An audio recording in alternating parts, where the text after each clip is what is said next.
Assalamualaikum warahmatullahi wabarakatuh. Kami dari kelompok 11 yang beranggotakan saya sendiri yaitu Alfa Alfiah Hasanah, kemudian yang kedua yaitu Alfiatul Aziza. Di sini kami akan mempresentasikan materi tentang ketentuan Islam, tentang khilafah, kemudian jihad dalam Islam, kemudian sumber hukum muttafaq dan mukhtalaf, kemudian ijtihad dan juga konsep hukum syar'i. Di sini saya akan menjelaskan tentang ketentuan Islam tentang khilafah.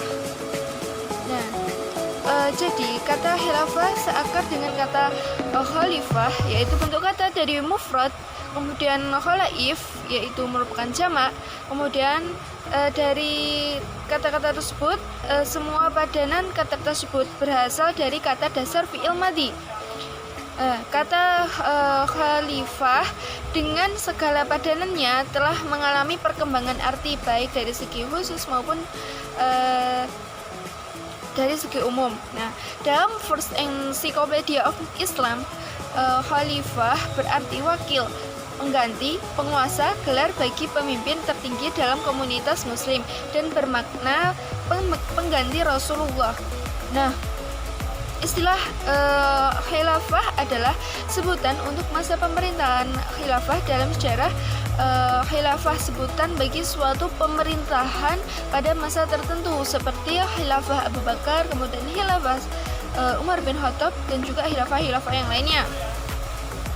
Nah, dalam konteks ini kata khilafat bisa mempunyai arti sekunder atau arti bebas, yaitu pemerintahan atau institusi pemerintahan dalam sejarah Islam.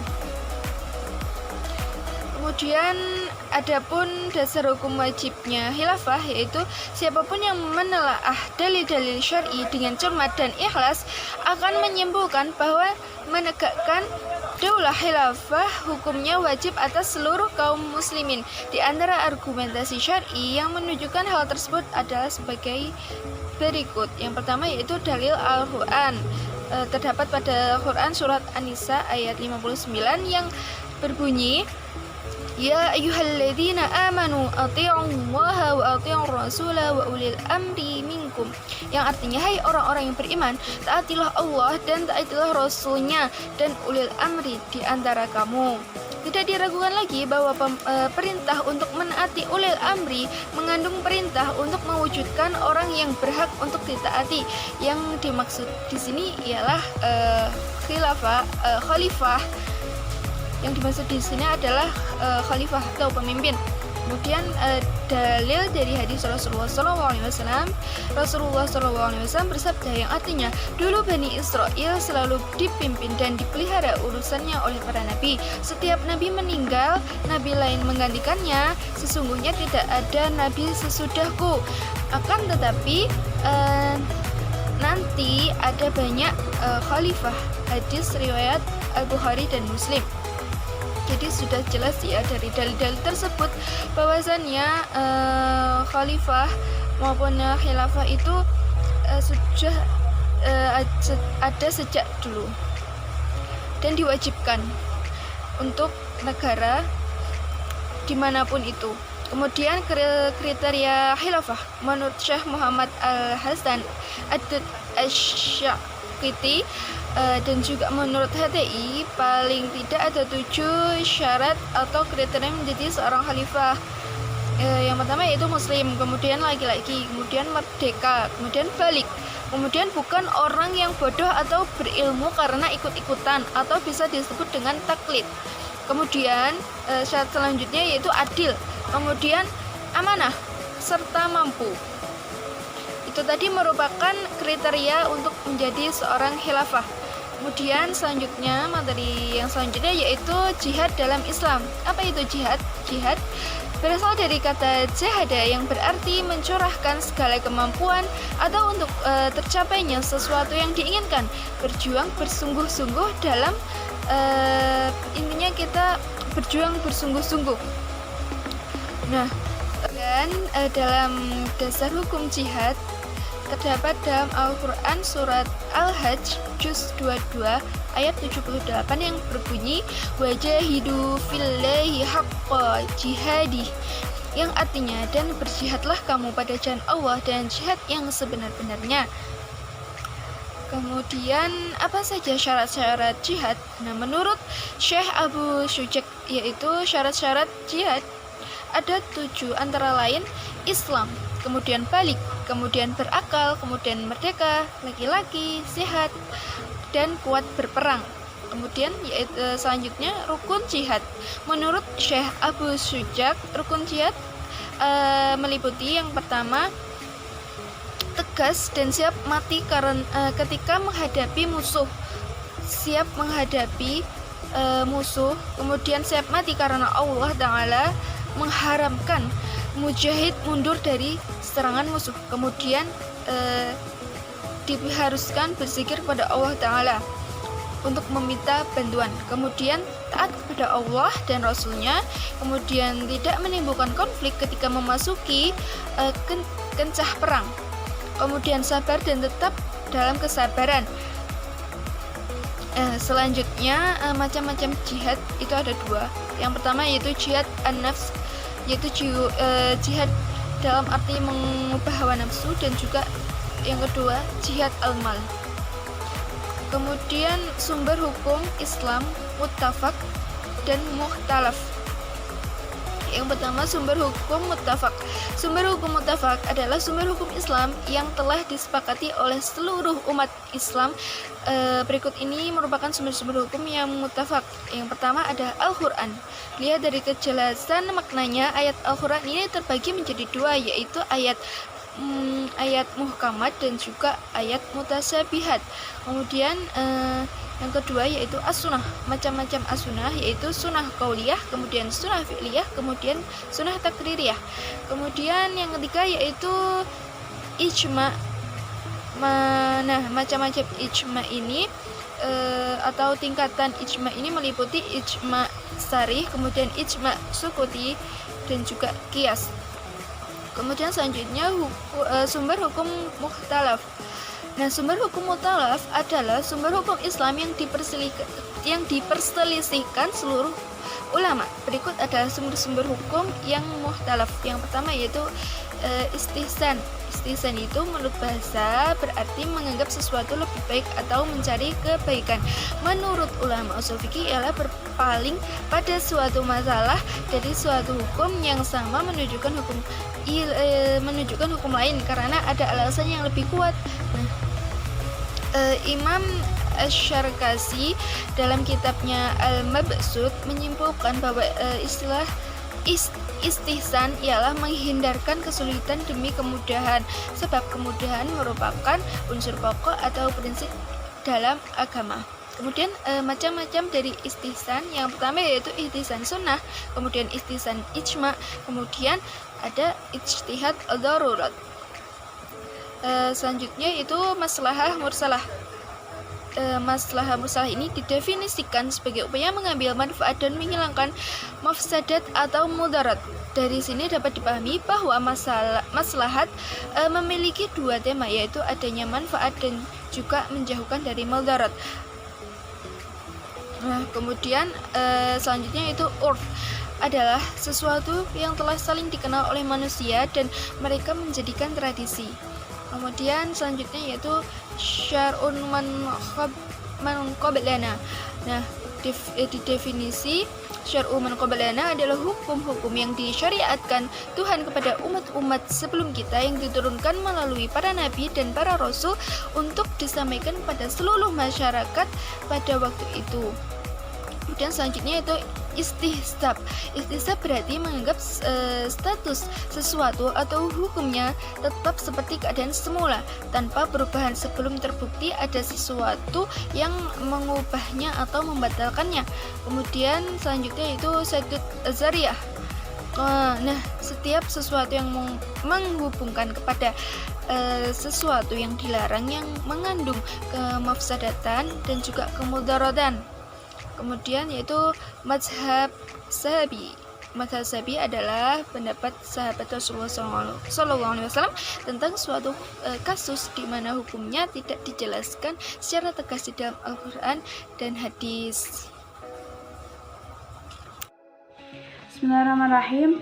Baiklah, kita melanjutkan pembahasan selanjutnya, yaitu terkait dengan ijtihad. Nah, yang pertama yang kita akan bahas yaitu adalah pengertian ijtihad.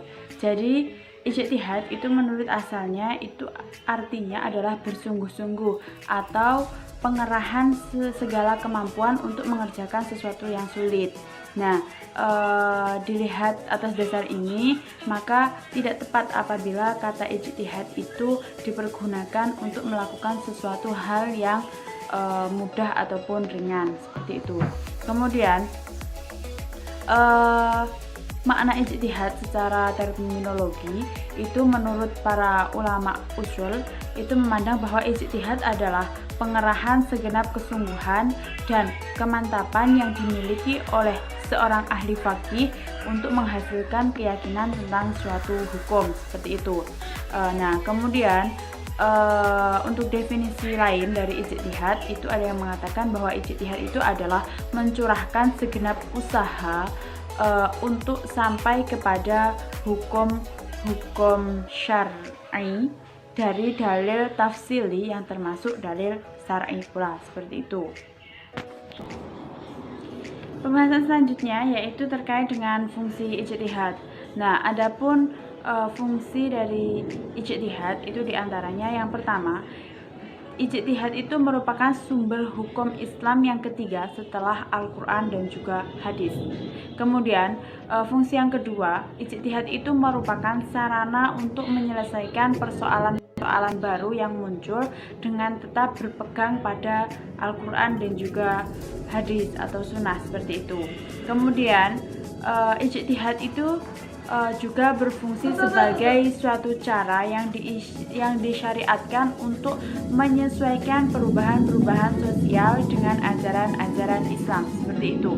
Nah, kemudian untuk fungsi yang selanjutnya, ijtihad itu berfungsi sebagai wadah pencurahan pemikiran kaum muslim dalam mencari jawaban dari masalah-masalah yang ada. Nah, contohnya itu seperti yang pertama, masalah asasi, yaitu hal-hal yang berkaitan dengan ajaran Islam, seperti masalah bidang akidah dan muamalah, seperti itu. Kemudian yang kedua itu ada masalah esensial, itu misalnya mengenai program pembangunan negara dan juga bangsa. Kemudian ada yang ketiga itu masalah insidental, misalnya seperti tentang isu-isu yang berkembang di masyarakat, seperti itu. Nah, itu tadi beberapa fungsi dari adanya ijtihad, seperti itu. Baiklah, selanjutnya itu adalah kedudukan ijtihad. Nah, dalam sejarah pemikiran Islam, ijtihad itu telah banyak digunakan. Nah, ajaran Al-Quran dan hadis memang menghendaki digunakannya ijtihad dari ayat-ayat Al-Quran yang jumlahnya kurang lebih 500 ayat. Nah, menurut perkiraan ulama yang berhubungan dengan akidah, ibadah, muamalah, ayat-ayat tersebut pada umumnya terbentuk teks-teks yang dapat menjelaskan lebih lanjut mengenai maksud, rincian, dan juga cara pelaksanaannya. Kemudian, untuk itu, ayat tersebut perlu dijelaskan oleh orang-orang yang mengetahui Al-Quran dan juga hadis, yaitu para sahabat Nabi, kemudian para ulama, seperti itu.